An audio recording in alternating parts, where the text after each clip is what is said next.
We also have deadlines for this Friday. I know it's for a bunch of committees. DSDC is one of those. So if anyone wants to publicize those for any of the applications that are due, but especially DSDC, hopefully, those are due this Friday. So we're very excited about getting some new members. And next week, as per the bylaws, we will be presenting a report on what we did this last year to the new Senate. So get excited for that next week. That concludes my report. Well, this will conclude executive reports. We would be moving into committee reports, but they're actually under committee chairs right now. So we will move into unfinished business. Per the bylaws, we will actually be taking nominations and electing a speaker first. So we will go ahead and move into that. I will now open the floor for nominations for Speaker of the Senate.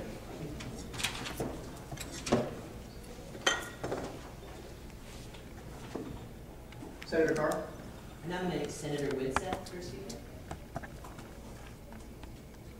Senator Hare? I nominate Senator Shahanic for Speaker. Senator Williams? I'd like to nominate Senator Thorne. Are there any more nominations? Seeing no more nominations, we will actually move now into speaker candidate speeches. These will be done in reverse order of the order that they were nominated in. And the way that we will do this, each speaker will have 5 minutes to speak. The other 2 candidates will leave the room for those 5 minutes. And so yeah, we will first move into the speech of Senator Boyd, Speaker of the Senate. If Senator Shahanic and Senator Whitsett would please leave the room. Can't leave the room.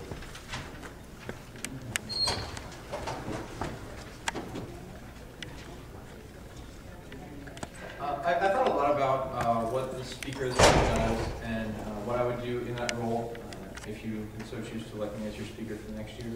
I kind of broke it down into a couple things. I think the first thing is that obviously we generated a lot of interest through all 3 main parties that were in the election, plus some independent candidates that ran. I heard more buzz online, students in person about this election than any other one since I've been here. And so I think that what we have to do now as a Senate is find a way to really galvanize all of the ideas that were in that, find the ones that are the best for us to do and that are the best for the students that we represent, and then find ways to make those ideas attainable and achievable. As your Speaker of the Senate, I would be there to provide guidance and any help that I can in assisting you with your individual goals and platforms that you have, as well as those of the parties that were elected. I think there's really two options that you can have, like as a Senate. I think you can kind of go with a maintaining Senate. You can do, there's things that we have to do every year that benefit the campus community and that are events that come up yearly that require our involvement. Or I think that you can really try and address the issues that students have raised to you in person. You can try and make your vote not your opinion, but really rather the vote of your college, and that your ideas they're not your personal ideas necessarily, but they're rather the ideas of the college that you represent. And as Speaker of the Senate, I would make it my task to find ways to help you interact with the students in your college. One way that I have for this is by engaging with academic advisors.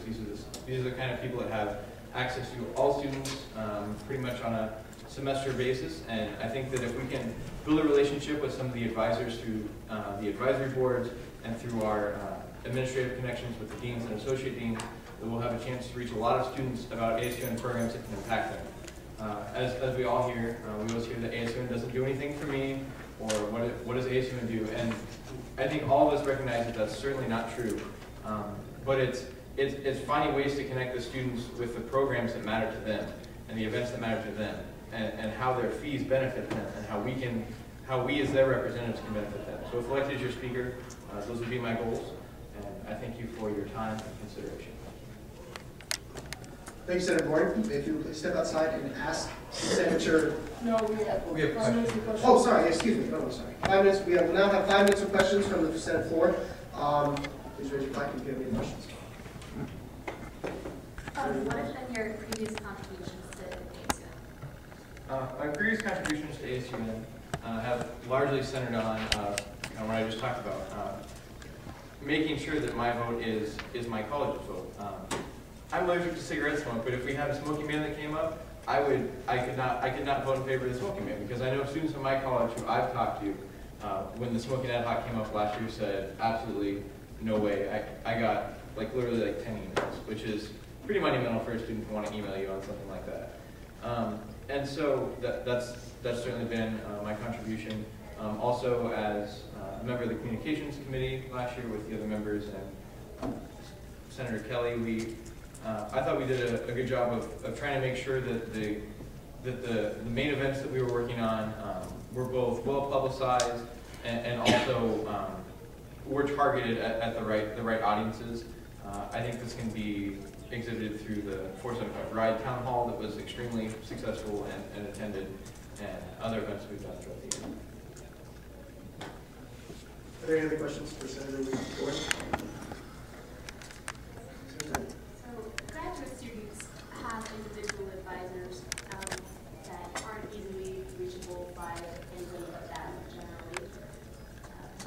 How do you expect to engage with that large chunk of the population? Yeah, well, I think that engagement with the advisors is just one example. That's just one example that I provided that I think reaches a lot of students. Not being a graduate student myself, I can't speak to how each of them interacts with the other students, but I do think that Senator Salme made great strides last year working with the Graduate Student Advisory Board and their contacts to try and show how different ASUN programs can help benefit graduate students. He reported on that to us several times, and it seemed to be met with success, so I'd certainly like to continue that, as well as obviously working with them and with the graduate students we have contacts with to make it more relevant to them. Are there any other questions for Senator Gordon? Sorry, Senator Gordon. One of the rules of the speaker is accountability of the senators. And so I'm just interested, what are your personal strategies for bringing out personal accountability from each of the senators? Sure. I think that the executive team has gone a long way in setting us up for success for this over the next year. Having the visits with execs on a bi-weekly basis, I think certainly helps to create that kind of accountability, and I think it also helps create the kind of direction that some senators need to get things done for their college. If elected as your speaker, I would certainly open myself up for meetings if one requires direction or if you have questions, and so I think that's one way we can stress accountability. Secondly, obviously working with the advisory boards is the best way to kind of gauge what's going on within your college if you to try and get a broad perspective on it, and so attendance at those is crucial. But I think what's more important than those is not attending the meeting; it's bringing the knowledge that you get from that meeting back to Senate, which is what I don't think we did. Through my experience last year, I didn't get a lot of feeling out like the different Senate bills and the ideas they're going through. You bring it to the advisory boards, bring their thoughts back. And I'd like to encourage that if elected as speaker. Senator Harris? We have over like 400 RSOs. How would you go about assigning senators to contact the RSOs over the next year? Yeah. Well, I think that once again, the executives have already had a start on this with Source. I mean, I think it's something that will help to certainly get us a better sampling of RSOs. I'm actually doing research for a statistics class right now on RSO involvement within ASUN with elections and ASUN programs for my statistics class. And I'm going to do some of that research, whether elected as speaker or not as speaker, to find ways that we can reach the segments of RSOs that are the least engaged and the least involved. So that's one way that I'm going to try and target the RSOs. And then if elected as speaker, I do think it's important that we break them down so that students are responsible for contacting them. I know that's another thing, like advisory boards. I feel like maybe we contacted them, but we didn't bring the knowledge back that we got from them, or it was maybe like a one-time visit. It wasn't an engaged dialogue at the end. Senator Redding, this will be our last question as we are running out of 5-minute question time. What are your other commitments for the next year? My other commitments for the next year are certainly lighter than they were this year. My main commitments are the music ensembles that I perform in.